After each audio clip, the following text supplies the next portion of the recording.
waxaana wanaagsan dhammaan akhyaartana daawanaysa meel kastood joogtaanba ku soo dhowaada mar kale iyo barnaamijkeennii falaqaynta qodobadan ku soo qaadanayno waxaa ka mida madaxweynaha jamhuuriyadda somalilan mudane cabdiraxmaan ciro oo maanta hanjabaadii ugu kululayd iyo tallaabadii ugu adkayd sheegay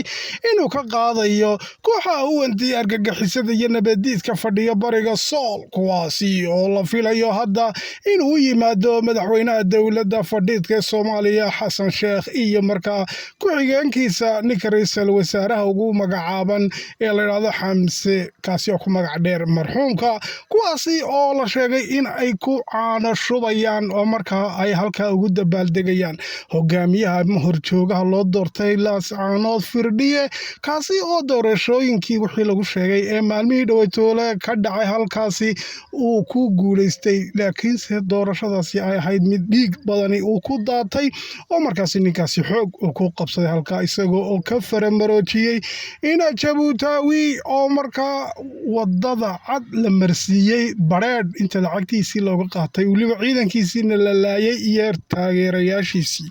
haddaba ninkii ina jabuutaawi ayaan idiin hayaa hadda isaga oo isla dirayskii intuu soo xidhay kooxo iyo guutooyin ciidan ah ka soo kaxaystay garoowe sida oo kalena ku soo wajahan laascaanood suubteeda ayaa loo qabanayaa firdhiye baa la yidhi iyo kooxihiisa argagixisada ictisaamta fadhida laascaanood madaxweynaha jamhuuriyadda somalilan mudane cabdiraxmaan maxamed cabdilaahi ciro oo sheegay in daandaansiga ay wadaan kooxaha huwantii ay yihiin qaar aan la aqbali karin hadda kadibna guryahooda ayaan ugu tegaynaa buu yidhi iyo meesha ay xabaanta iyo ubuucda u taallo xididada ayaa loo siibayaa buu yidhi meesha hoyga u ah ee saldhigyada u ahna waa laga soo saarayaa buu ku dhawaaqay madaxweyne ciro maanta waxaa kaloo faahfaahin idinka sida diyaargalowga ciidan ee markaa ka socda gobolka sanaag bari iyo sool bari ee hadda ay ciidamada qaranka ugu diyaargaloobaan inay ku ruqaansadaan oo xididada ay u siibaan meelahay gabaadka ka dhiganayaan kooxaha nabadiidka argagixisada ahi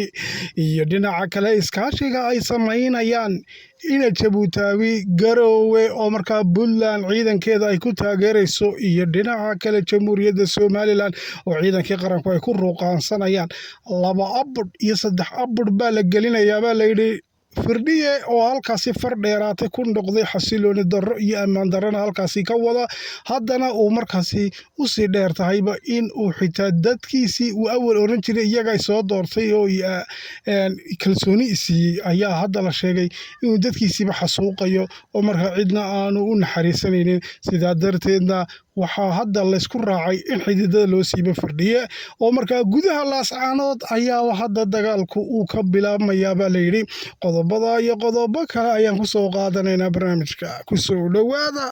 waa hagaag aan ku bilowna barnaamijka maalmihii ugu dambeeyey waxaa soo xoogaysanayay wararka sheegaya in dowladda fadhiidka horjoogayaashooda xasan sheekh maxamuud iyo markaasi xamse ina bare ninka marxuumka ku magac dheer ay markaasi hadda u soo xaamxaamteen oo soo tafaxayteen in ay markaasi xadhiga ka jiraan hogaamiyahooga markaasi halkaasi loogu yabyabay maamulka ee markaa layidhi waa firdhiye oo maamul waqooyi bari la yidhaahdo halkaa loogu caanashubay in markaa loogu wanqalay banjeeda caanashubkiina iminka ayuu noqonayaa oo markaa xaflad ballaadhan baa loo samaynayaa baa layidhi si xafladda ballaadhan ay u noqoto waxay ugu yeedhay dowladda fadhiidka ahay maamulka soomaaliya la fidinayo oo dhulka somalilan laga howlgelinaya bay yidhaahdeen ayaa markaa waxaa markaa ay tuseen hadda in ay ama xamse cabdi bare ama ma garatay xasan sheekh miduun yimaado hore ayaa waxaa maamaabaa jirtay inan maxay garacatay soolaadee maxay horey ku nabad gasho waxtaas markaa xamse cabdi bare ayaa markii hore ee ma garanaysaa uu halkan laascaanood yimid ee sida ammaanka ku soo galay ee halkaa uu ku dabaaldegay ee kadibna isagoo ammaana uu iska noqday ee yacni ilayn waa la yidhaahdaa xabad keliya to baastooladana ay somalilan kor u ridi weyday ayuu ku nabadgalay iminkana waxaa layidhi dacaawadu meeshii ay macal ku dhadhamiso macalulbay ku go'daa waxa weeyaan tallaabadii teedii kale ayuu qaadayaa isagoo markaa u bartay dee nabadgelyada uu maamulkii Somaliland yacni dhulkii ka talinayay jamhuuriyadda Somaliland in uu yacni farafareynta iyo xasilooni darrada iyo kibirka uu la yimid cidna ay waxba weydiin weyday oo uu sidaa ku nabadgalay taasi oo dadka reer Somaliland cadhow weyn ay ka qaadeen xukuumadda Cabdiraxmaan Maxamed Cabdilaahi Cirana lagu magacaabay in ay markaa jilicsan tahay oo dhulkeedii haadku iska cunayo oo aan heshiiska odhan karaynin ayaa shacabka reer Somaliland ay ku eedeeyeen markaa madaxweyne Ciro in uu maamulkiisu yahay fadhiid laftarkiisu taasi ayaa keentay hadda inuu fadhiga ka kaco Cabdiraxmaan Ciro markuu maqlay waxaa soo socda haddana mar labaad Xamse Cabdi Barre amaba Xasan Sheekh oo hadda markaa yacni iyadoo ciidankii qaranka Somaliland ay u muuqdaan halka ilaa Sool bay ku wada yaalaan Laascaanood iyo Oog way isku muuqdaan waa isku gobolkii Sool iyagoo ciidankii Somaliland gobolkii Sool galbeed jooga inuu Xasan Sheekh Sool bari ku dabaaldego dee ayaan dare ka weyni ma jirto moogta marka markii hore uu sida ugu nabad galay dee Xamse Barrahaasi uu sida u dabaaldegay yacni sidaa horu ku nabadgalay iminka ayuu haddana isku dayayaa moogtahay inuu tabtiyo kale u qaado marka sidaa darteed waxa la aqbali kara ayay markaa u noqon weyday baa layidhi Cabdiraxmaan Ciro madaxweynaha Somaliland sidaa darteed fadhiga ayuu ka soo kacay iminka ciidankii qarankana heegankii ugu sarreeyey baa la geliyey waxaana hadda uu madaxweyne Cabdiraxmaan Ciro uu ku hanjabay in yacni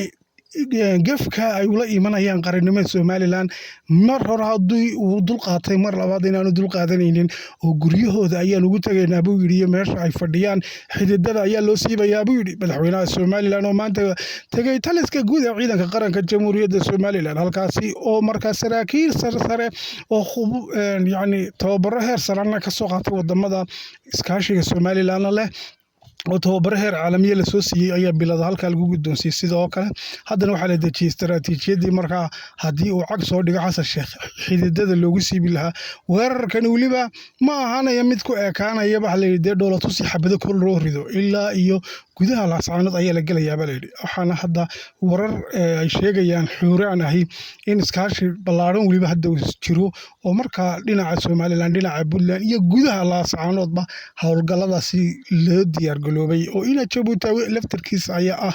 ninka markaasi xididada u siibaya Firdhiye oo noqday markaa hogaamiyaha argagixisada ictisaamta ee halkaasi gaboofaliyada iyo xasuuqa ka wada kaasi oo loo baahan yahay in laga badbaadiyo dadka reer Laascaanood haddaba waxaa hadda la sheegayaa sidoo kale hadalka madaxweynaha Somaliland oo maanta halkaa ka jeediyay taliska ciidanka qaranka in ay macnaheedu tahay in fadhiga ka kacaan ciidanka qaranka Somaliland heegankii ugu sarreeyay ayaa uu geliyay bal yidhi madaxweynuhu taliyaha ugu sarreeya ciidanka qaranku waa madaxweynaha jamhuuriyadda Somaliland waxaana ku xigay markaa taliyaha kale ee Nimcaan baa ku xigaya sida dastuurka ku qoran markaa taliyihii ugu sarreeyay oo madaxweyne Ciro ah waxa uu ku dhawaaqay in fadhiga laga kaco heegan la galo oo markaasi loo diyaargaloobo saacad walba mirid walba daqiiqad walba amar lagu bixin karo in ay ruqaansadaan oo xididada loo siibo sidaa darteed yaan waxba dhulkeedii ku oolin baa la yidhi waxaana ay tani tahay markaasi tallaabo geesinimo leh oo qaran difaacid leh waa haddii la hirgeliyaba ay dadka qaarkood leeyihiin waayo markii hore ayaa markaa dee yacni Xamse Cabdi Barre inuu yimaado Laascaanood oo sidaa ku nabad galo ayaa dad badan u qurqursami laadahay ilaa hadda saa darteed waxay weli hadda qaarkood dadka shacabka reer Somaliland ay leeyihiin waaba haddii la hirgeliyay bay sii raacinayaan laakiinse bal weynu eegi doona lagama sii dardaar warinayo bal tallaabada hadda xigta ee ay qaadayaan ciidanka qaranka iyo madaxweyne Cabdiraxmaan Ciro waa loo wada fadhiyaa barnaamijka intaas ku dhayay nabadgelyo.